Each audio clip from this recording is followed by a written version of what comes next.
The stem of the martini glass caught the light just before it tipped, and then the liquid was flying across my dining room.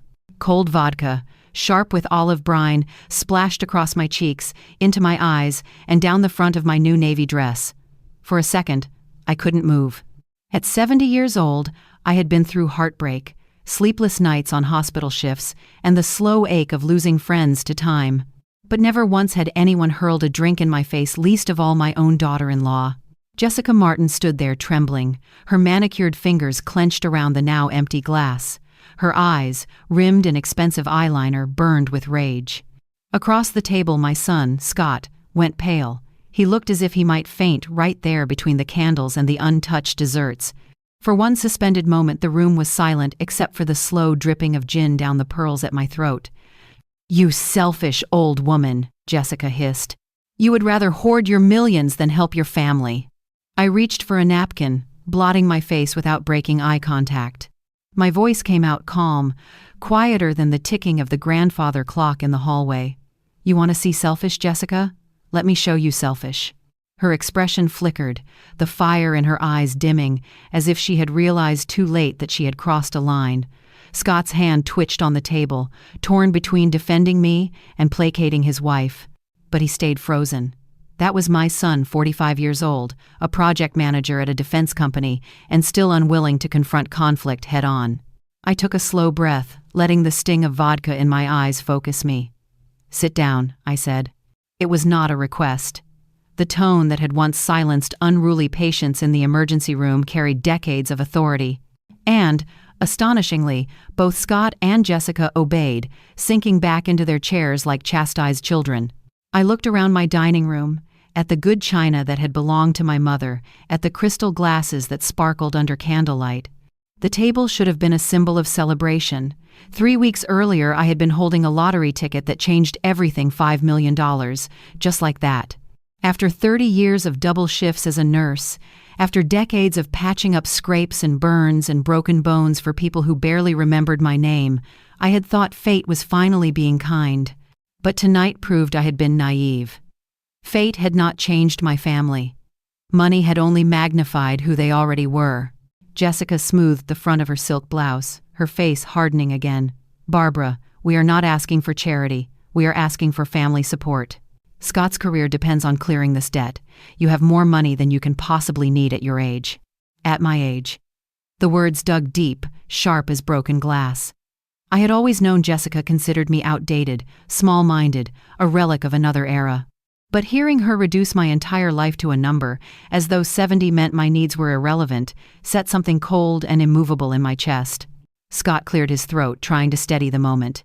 "Mom, please, let's just talk reasonably. We brought dinner. We wanted to celebrate.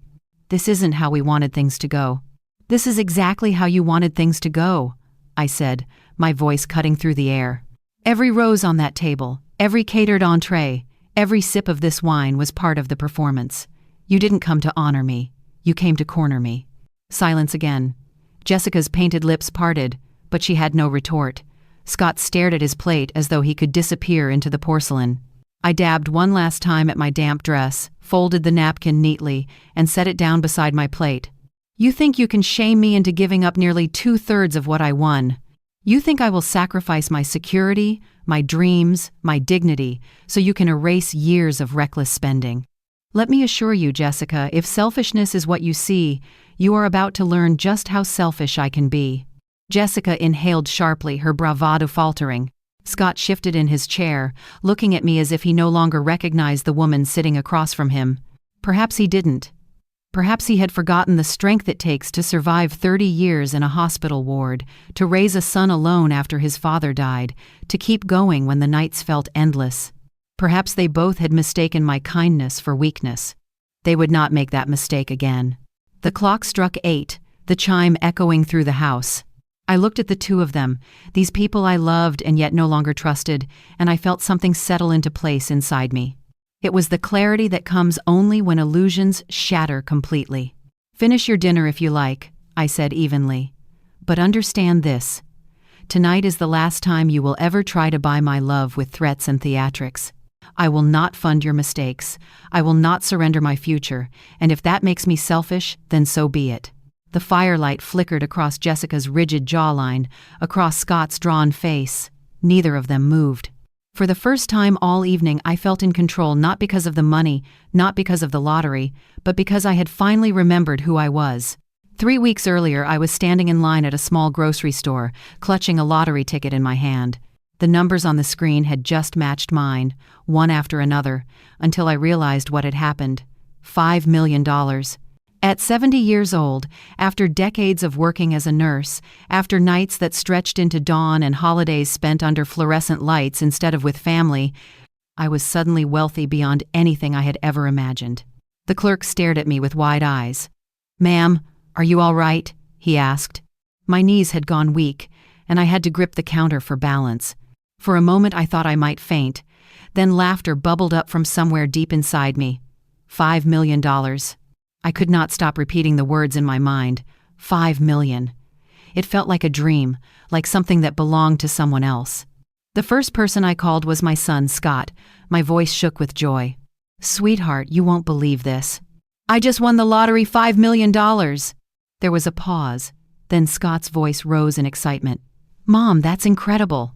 In the background, I heard Jessica squeal, a high, sharp sound that made my stomach tighten. "We have to celebrate properly," she said loudly enough for me to hear. "This is life-changing. Let us plan something special for you." The warmth in Scott's tone made my heart flutter. Maybe this money would finally bring us closer again. Since he had married Jessica 5 years ago, I had felt him drift further from me, always busy with work or swept along by her ambitions. Jessica never hid her disdain for my modest lifestyle, the small house, the secondhand furniture, the coupons clipped from the Sunday paper. She lived in a world of sharp suits and luxury brands, while I lived in a world of careful budgeting and sensible shoes. Oil and water, we were. Yet in that moment, listening to their excitement, I dared to hope money could bridge the divide. The following days passed in a haze of disbelief. I met with financial advisors, including my longtime planner Timothy Johnson, a man who had guided my modest retirement savings for years. Together, we mapped out a cautious plan: pay off my mortgage, set aside money for medical expenses, secure income for the rest of my life. Perhaps even take that long-dreamed-of trip to Italy, walking through cobbled streets I had only seen in postcards. The rest would be tucked away, safe and growing, a cushion against whatever storms the future might hold. For the first time in decades, I felt free. Free to imagine more than just survival. Free to think about joy instead of bills. Free to breathe. Scott called me every other day. His tone was warmer than it had been in years, as if a window had opened between us again. "How are you feeling, Mom? Are you getting the right advice about the money?" "Jessica thinks you should talk to her financial planner. He's really sharp." I assured him that Timothy was handling everything, and that we were being conservative with investments.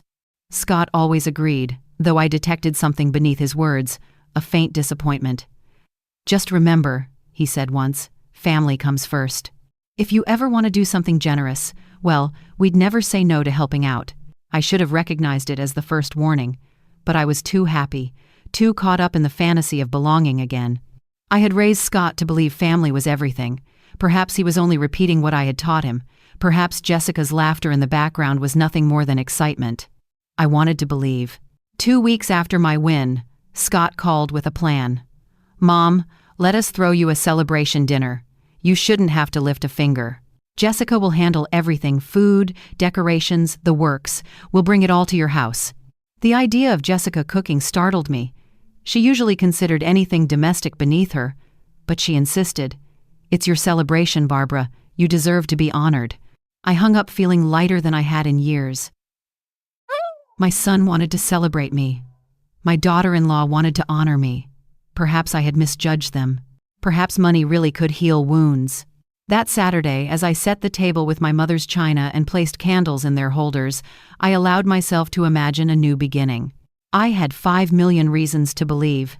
By late Saturday afternoon, my little house gleamed. I had spent the morning dusting shelves that were already spotless and polishing silverware that rarely saw the light of day. The china on the table had belonged to my mother, the pearl earrings at my lobes to my grandmother. I wanted everything to look just right. This was my night, a chance to be celebrated not as someone who had worked herself into exhaustion, but as a woman who had finally caught a bit of luck. When the clock chimed 6, the doorbell rang. I opened the door to find my son, Scott, with grocery bags in one arm and roses in the other. He leaned down to kiss my cheek. "Happy Celebration Day, Mom." His smile was broad, rehearsed, but warm enough to soften me. Behind him stood Jessica, dressed in a crisp white blouse tucked neatly into dark slacks. A leather briefcase swung from her hand, an accessory far too formal for a family dinner. "Barbara," she said, giving me a hug that felt strangely stiff. "These flowers are beautiful," I said, accepting the roses. "You really didn't have to go to such trouble." "Nothing is too good for our lottery winner," Jessica replied. The tone in her voice carried a glint I couldn't quite read. Admiration?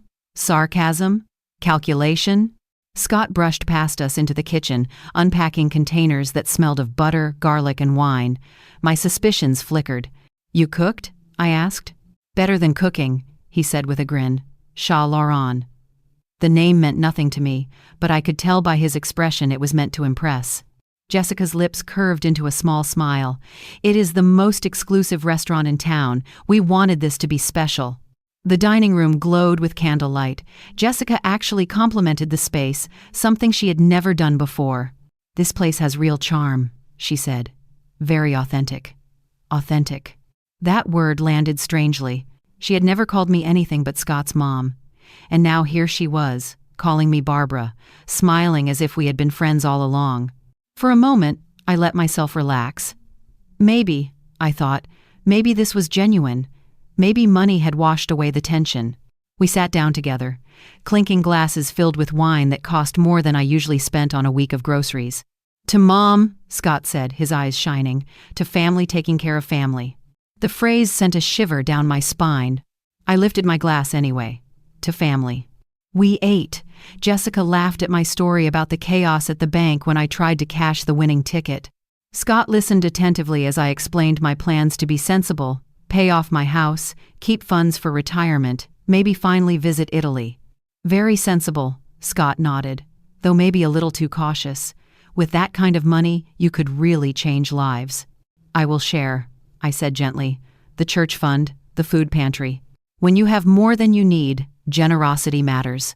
Jessica and Scott exchanged a glance so quick I almost missed it. A spark of something passed between them. Urgency, coordination, a silent agreement. My stomach tightened. I pushed the feeling aside and took another sip of wine. For the first time in years, my son was sitting across from me, smiling. My daughter-in-law was laughing. It was everything I had wanted: family, warmth, a sense of belonging. Surely I was just being paranoid. Still, as I watched Jessica's manicured fingers linger on the handle of that leather briefcase by her chair, I could not shake the thought that there was more to this evening than celebration. The candles flickered, the roses perfumed the air, and behind every smile I felt the weight of something rehearsed, something staged. The plates had been cleared, the candles burned lower, and for a moment I thought perhaps the evening might end without incident. That was when Scott set down his fork, his expression turning solemn. "Mom," he began, "there's something we wanted to talk about tonight. Family helping family."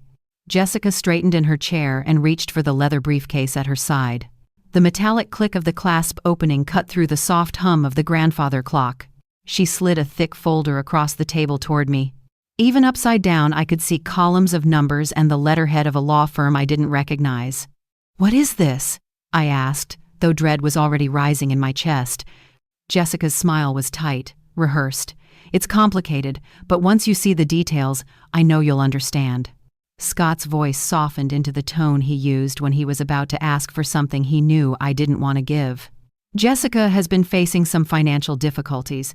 Nothing she can't overcome, just temporary challenges that got out of hand." I flipped the folder open. My eyes caught on the final line of the first page.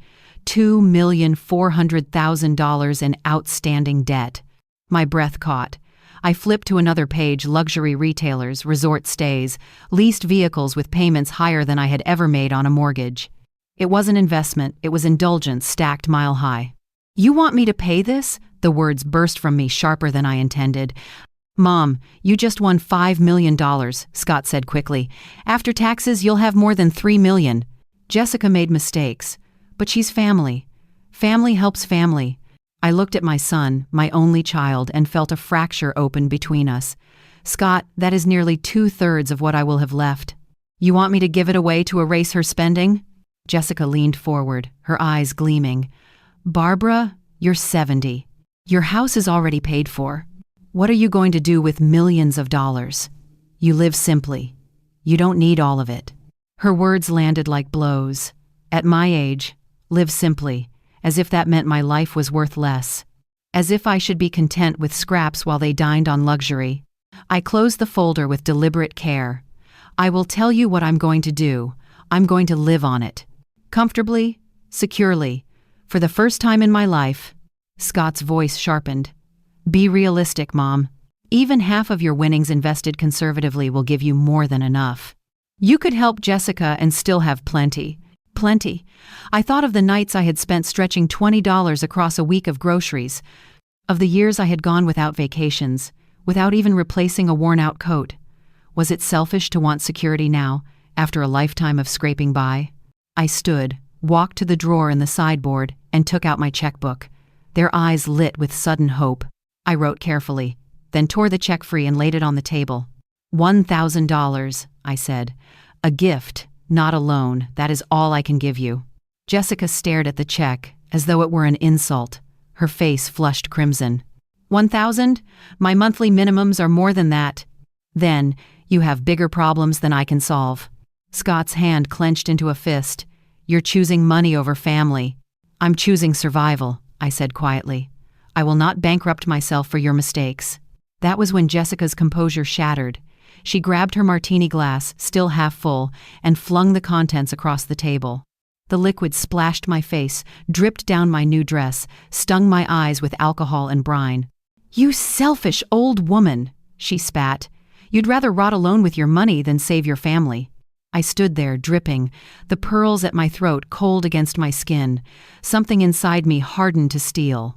I blotted my face with a napkin, looked Jessica squarely in the eye, and said, If selfish is what you see, then selfish is what you'll get. The room fell silent. The air itself seemed to hold its breath.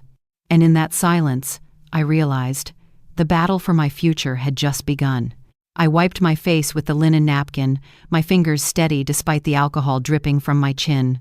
The sting in my eyes was nothing compared to the fire in my chest.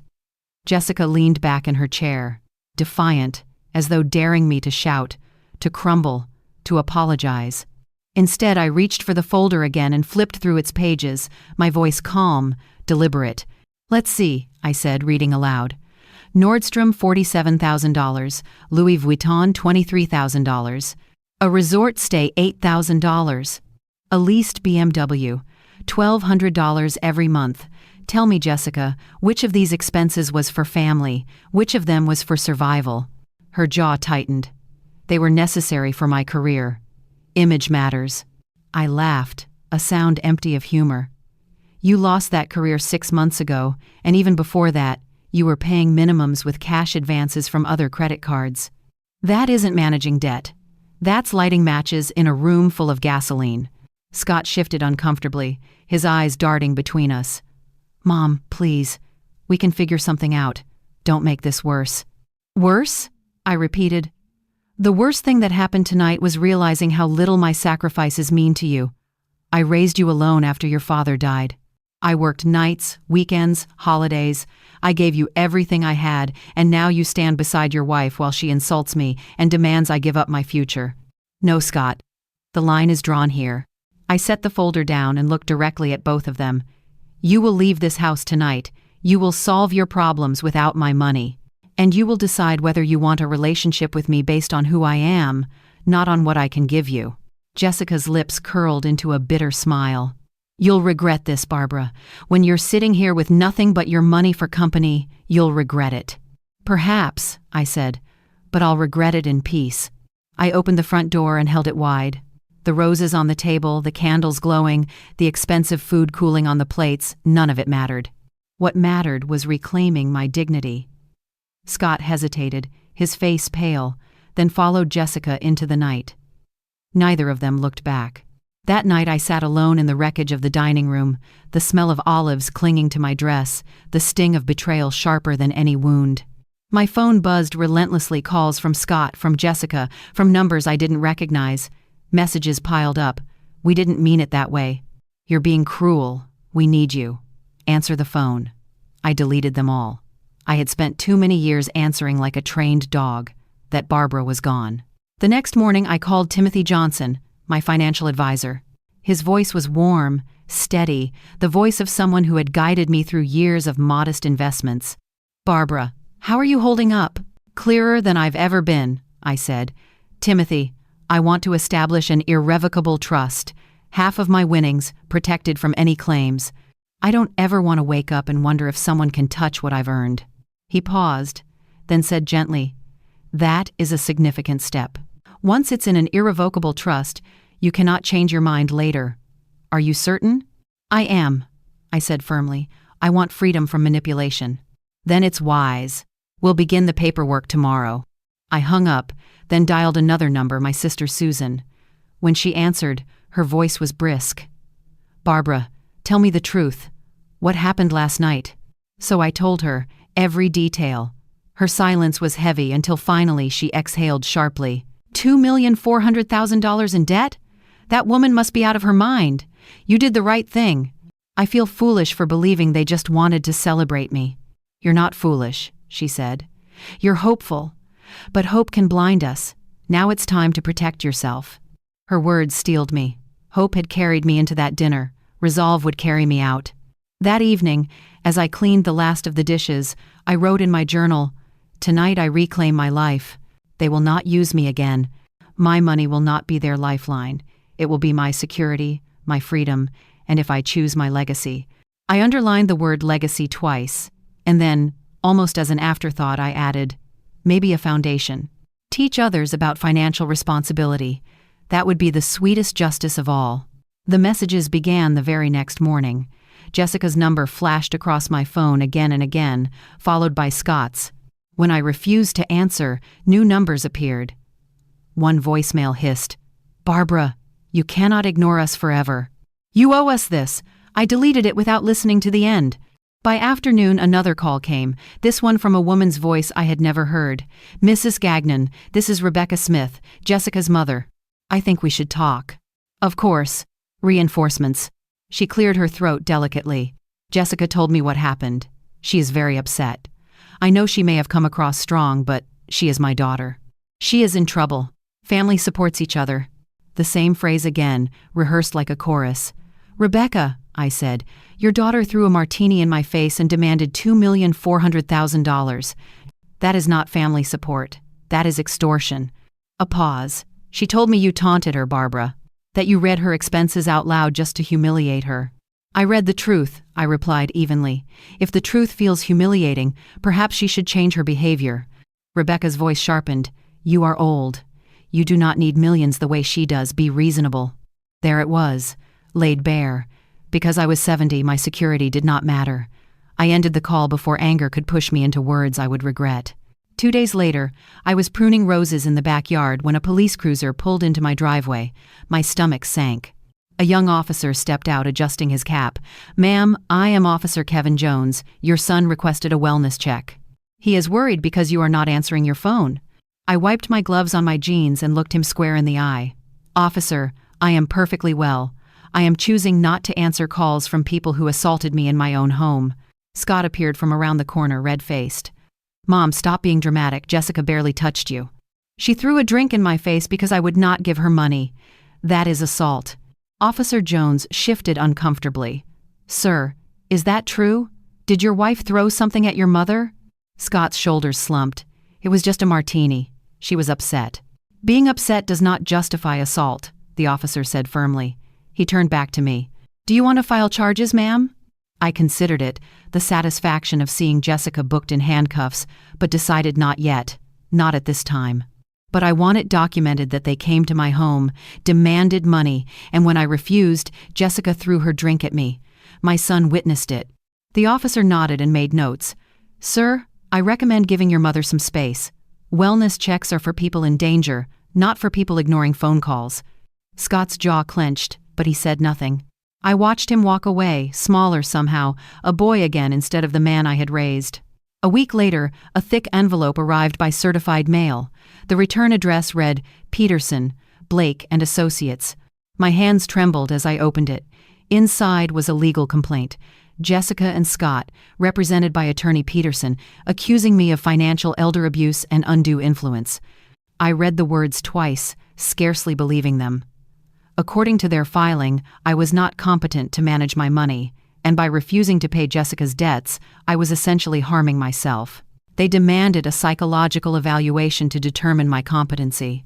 The audacity left me breathless. I called Timothy Johnson immediately. His voice rose an octave when I explained, Barbara, this is absurd.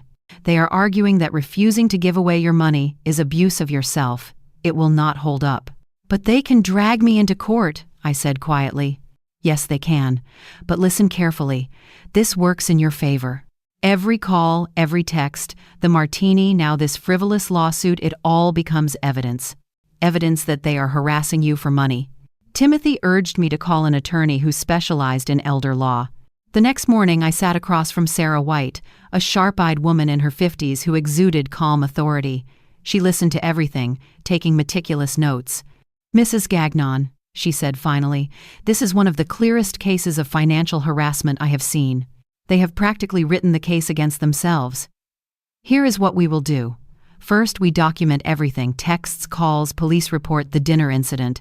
Then we file to dismiss their suit as frivolous. After that, we pursue a counterclaim for harassment, assault, and attempted extortion. I nodded, my heart steadier than it had been in days. For the first time since the martini splashed across my face, I felt not only anger but something sharper, stronger, determination. They think I am too old to fight back, I said. Sarah's smile was thin but fierce. Then it is time to remind them what 70 really looks like. The courthouse smelled faintly of polish and paper, the kind of sterile scent that clung to places where lives were measured in evidence and testimony. I had dressed carefully that morning, wearing the navy suit I once reserved for parent-teacher conferences and funerals. At 70 years old, it fit me more like armor than clothing. Beside me, attorney Sarah White reviewed her notes, her calm presence steadying the tremor in my chest. Across the aisle, Scott and Jessica sat stiffly with their lawyer, Mr. Peterson. He shuffled papers nervously, though Jessica looked composed, her lips painted in a defiant shade of red. Scott looked less certain, his eyes darting anywhere but toward me. I almost pitied him almost. When Judge Karen Wang entered, the room fell silent. Silver hair framed her stern face, and her robe swept behind her as she took her seat. Her eyes carried the weight of decades on the bench, sharp enough to slice through lies before they left the tongue. Case of Martin versus Gagnon, she announced. Allegation of financial elder abuse and undue influence. Mr. Peterson, you may begin. Peterson rose, his voice trembling slightly as he launched into his argument. Your Honor, Mrs. Barbara Gagnon, age 70, has come into significant wealth through a lottery win of $5 million. We believe she is not thinking clearly about her family obligations. We request a psychological evaluation to determine her competency. Refusing to assist her family in their time of need suggests irrational decision-making influenced by outside parties. Judge Wang arched a brow. Outside parties? Such as? Possibly her financial advisor, Peterson said quickly, or others who may benefit from isolating her from her family. The judge's eyes narrowed. Are you arguing that seeking professional financial advice is undue influence? Well, he stammered, sudden wealth can be overwhelming for the elderly. Being elderly is not evidence of incompetence, Judge Wang said crisply. Having money is not evidence of incompetence. And refusing to pay another person's debts is not evidence of incompetence. Do you have any actual evidence that Mrs. Gagnon cannot manage her own affairs? Silence. Peterson shuffled his papers again, sweat visible at his temple. Jessica leaned forward as if willing him to find words, but none came. Sarah rose gracefully. Your Honor, if I may present our evidence. For the next hour, she walked the court through every detail. The dinner party, the sudden request for $2,400,000, the martini thrown in my face, the threatening messages, the wellness check, the frivolous lawsuit. She displayed credit card statements showing Jessica's luxury spending, documented Jessica's unemployment, and highlighted how Scott and Jessica had waited until after my lottery win to come forward. This is not elder abuse, Sarah concluded. This is a case of attempted extortion. A family tried to exploit a 70-year-old woman because she finally had security. When she refused, they retaliated with baseless legal claims. Judge Wang turned her gaze to Jessica. Miss Martin, is it true you owe over $2 million in consumer debt? Jessica's composure cracked, her cheeks reddening. It is complicated, Your Honor. Yes or no? The judge pressed. Jessica swallowed. Yes. And is it true you demanded your mother-in-law pay that debt? Jessica's voice dropped to a whisper. Yes. Judge Wang leaned back, tapping her pen against the bench. Then this case is dismissed. Mr. Peterson, your conduct in filing such a frivolous claim will be reviewed by the State Bar. You will explain within 30 days why you considered this an appropriate use of the court's time. Peterson paled, nodding mutely.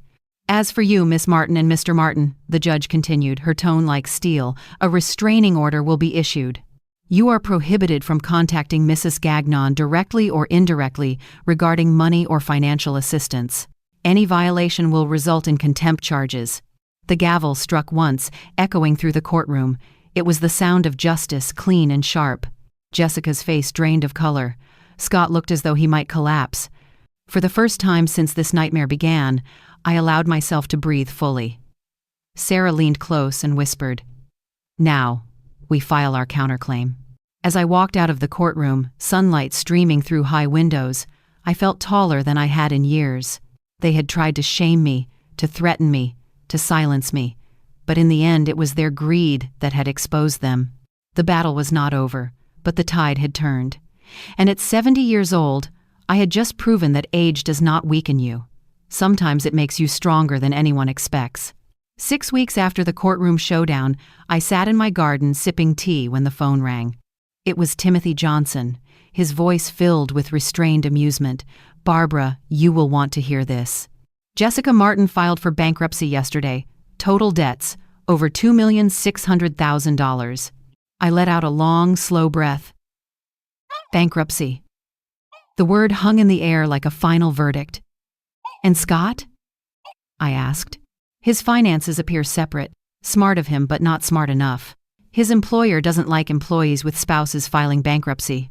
He's been transferred to a lower position, no longer requires security clearance. Significant pay cut.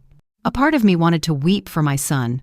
Another part, stronger, reminded me of the martini dripping down my face, the folder of demands shoved across my table, the lawsuit accusing me of being incompetent. Sympathy was hard to muster. There was more news. Peterson, their lawyer, faced disciplinary action for filing baseless suits. And then came the headline, Local Grandmother Defeats Family Extortion Attempt. The article spread quickly, recounting every detail: the dinner, the lawsuit, the judge's scathing dismissal. Letters began arriving from strangers across the country, retirees who had been pressured by greedy relatives, lottery winners who had lost fortunes to manipulation, adult children writing, "Thank you for standing up. You remind us that age does not mean weakness." Reporters called. Eventually, I agreed to one interview. On television, under bright studio lights, I spoke plainly. Family should love you for who you are, not what you can give. Money does not create obligations. Respect must be mutual. And sometimes, the kindest thing you can do for someone is let them face the consequences of their choices. The response was overwhelming. Emails flooded in. Donations began trickling to the foundation I had quietly launched, the Responsible Choices Foundation. Its mission was simple: teach financial literacy and warn others about exploitation. Within a month, the foundation had received its first $50,000 donation from an anonymous supporter who wrote, "Your story gave me courage." One evening, the doorbell rang. Scott stood there alone. His face was thinner, his eyes older than his 43 years. "Mom," he said softly, "I know I'm not supposed to be here, but I need to apologize." I crossed my arms, wary. "Are you here to ask for money?" "No," he said quickly. "I filed for divorce. Jessica hid more debt, another $200,000. I should have protected you. I chose her over you. I was wrong." His voice cracked. For the first time in years, I believed he was speaking truth. "I never stopped loving you, Scott," I said quietly. "But love without respect cannot survive." We sat together at the same dining table where it all began. No wine, no roses, no folder of demands, just coffee and silence, broken by the occasional sigh. He told me he wanted to rebuild our relationship, not because he needed anything, but because he missed having a mother. I did not forgive instantly, but I allowed hope to take root. Before he left, he handed me a folder. Inside were copies of documents Jessica had kept: my medical records, insurance details, notes on guardianship procedures. She had been preparing to control my life even before the lottery. The revelation chilled me, but it also confirmed I had been right to protect myself. Weeks later, I stood at the airport with a single suitcase, passport in hand. For the first time, I was not traveling for obligation or family, but for myself. Italy waited, a dream I had carried since my 20s. The foundation was running smoothly under a trusted board. My finances were safe in the trust. And my story, my ordeal, had become a warning and an inspiration. As the announcement for boarding echoed through the terminal, I smiled. Jessica had threatened that I would regret being alone with my money. But I was not alone. I carried the strength of every person who had written to say, "You gave me courage." Sometimes the best revenge is not rage, not even victory in court. Sometimes the best revenge is living the life they swore you did not deserve. At 70 years old, I was just beginning mine.